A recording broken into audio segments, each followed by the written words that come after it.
luchas laborales y sus conquistas basadas en los derechos humanos. Revuelta de Haymarket, Chicago.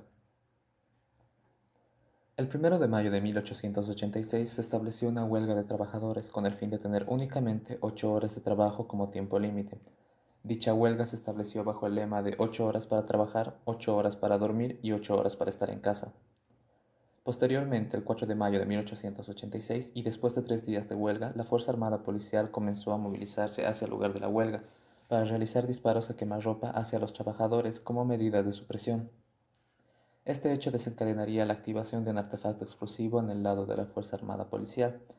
Debido a dicho acontecimiento, se reportarían innumerables heridos y muertos en ambas partes, por lo que, y eventualmente, se tomaría bajo arresto a 8 trabajadores para su posterior procesamiento. El 11 de noviembre de 1886, 4 de los 8 trabajadores serían condenados a la horca por la explosión que inhabilitó varios integrantes de la Fuerza Armada. Los otros 4 restantes fueron liberados y uno fue encontrado bajo sospechas de suicidio en su propia celda. En el juzgado, uno de los condenados aclareció que el único crimen que él está cometiendo es haber luchado contra la pobreza y la injusticia de su propia ciudad, defendiendo sus ideales hasta el último momento. A finales de 1886, y después de una ardua lucha que cobró decenas de vidas, se decreta la aprobación del estatuto, que establece el derecho al horario de 8 horas de trabajo máximo, con derecho a un sueldo mínimo. Posteriormente, en 1889 y 2 años después de los sucesos que dieron lugar a la aprobación de las 8 horas de trabajo diarias, se estableció el 1 de mayo como Día Internacional del Trabajo. Dicho día fue aceptado por otros 70 países y más posteriormente, en honor a los sucesos que pasaron anteriormente. Ahora, en Bolivia, al igual que el resto de los países, Bolivia aceptó la conmemoración de este día como el Día del Trabajo Internacional, con la única diferencia de que en 1906, y pese a la aprobación tardía del Día Internacional del Trabajo, el 1 de mayo, Bolivia tuvo una aceptación gradual por parte de los sindicatos y asociaciones trabajadoras como mineros o transportistas, pero no fue hasta que se empezaron a realizar kermeses donde se pudo expandir dicho beneficio social. Poco a poco tardó unos 20 años en establecerse en todo el país. Solidaridad obrera, inicios del siglo XX. En 1900 se funda la Federación de Sociedades de Resistencia de la Región Española. Fue una federación obrera anarquista extinguida en 1907. Posteriormente, el mismo año, fue sucedida por la Solidaridad Obrera. En 1902 se realizó la Huelga General Obrera con el objetivo de buscar una jornada de 8 horas y el reconocimiento del derecho de huelga. En el año 1907 se funda la organización sindical Solidaridad Obrera con el fin de reorganizar los sindicatos catalanes muy debilitados a consecuencia del fracaso de la huelga general. Se constituyó la comisión organizadora formada por Salvador Seguí de la Sociedad de Pintores, Antonio Badia de la Asociación de Dependencia Mercantil, Bruguera a cargo de la Sociedad de Pasteleros y Confiteros, Savi a cargo de la Sociedad de Metalurgia y Cedo a cargo de la Sociedad de Tipógrafos. Asociación Internacional de Trabajadores, AIT. Bueno, se dice que esta nace como respuesta a la explotación que han llegado a sufrir los trabajadores a consecuencia de lo que fue la revolución industrial y tiene como objetivo lograr un orden social más justo e igualitario, luchando contra el capitalismo, ¿no? Es en sí un símbolo de solidaridad internacional entre los obreros por encima de lo que serían sus fronteras. Ya en 1862, dirigentes sindicalistas, tanto ingleses y franceses, se dice que se han reunido en Londres. Y fue allí donde fraguó la idea de una organización obrera internacional. En 1864, 2 años más tarde, se funda en Londres la Asociación Internacional de Trabajadores AIT, que es también conocida como la Primera Internacional. Y esta llega a contar con representantes del movimiento obrero de muchos países europeos, como ser Gran Bretaña, Francia, Alemania, Rusia, España, Portugal, entre otros. Y también existía una notable diversidad ideológica. Ahí estaban los descartistas, socialistas, marxistas, anarquistas y más. Así también se dice que llegan a establecer los siguientes puntos, que es el de celebrar reuniones de carácter anual.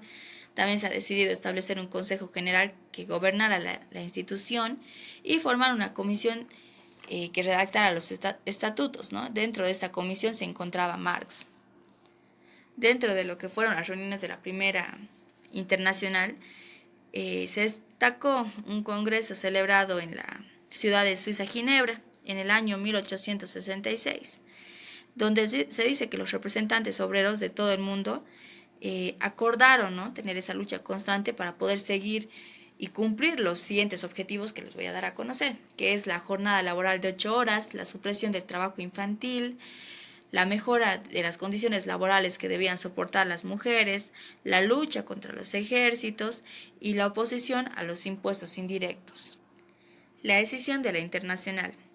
Se dice que la desaparición de la Primera Internacional tuvo fundamentalmente dos causas. En primer lugar, el fracaso de la Comuna de París en el año 1871 y la consiguiente persecución de las ideologías obreras por parte de los gobiernos, ¿no? Ya en un segundo término, el enfrentamiento que existía entre Marx y Bakunin, entre socialistas y anarquistas, si se podría decir así.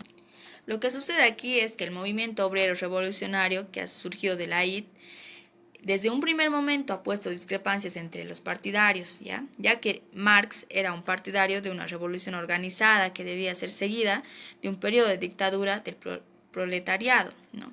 Mientras que Bakunin se dice que se apoyaba más en el campesinado que en los obreros industriales. Era como todo anarquista, ¿no?, contrario a la organización y a cualquier forma de gobierno.